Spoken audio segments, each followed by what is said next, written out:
So ಇವತ್ತು ನಾವು ಆ ಜಗ್ಬಾಳ್ಗೆ ಹೊಂಟಿದ್ದು.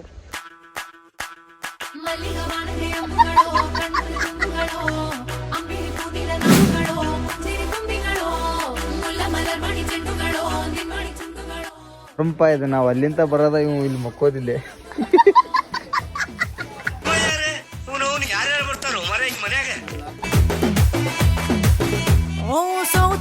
जागो तो एक बार, जब तेरी आंखों में झांको तो एक बार, छूले तो एक बार, छेड़े तो एक बार, बालों से मेरे तो खेले तो एक बार, लिवर पीस हीरे से उंगली लगाए तो एक बार, बाहों से बाहों लगाए एक बार, मेरे बगल में तू आ जाए तो एक बार. ಸೊ 14 ದಾಗ ವಿಡಿಯೋ ಮಾಡತ್ತ ನಾನೀಗ. होती है फीलिंग्स, जरा समझो ना सनम मेरी ಮುಗಿತ ಜಾತ್ರೆ, ಈಗ ಊರು ಹೊಂಟ ನಾವು. feelings, होती है फीलिंग्स, जरा समझो ना सनम मेरी feelings. Prince Manu.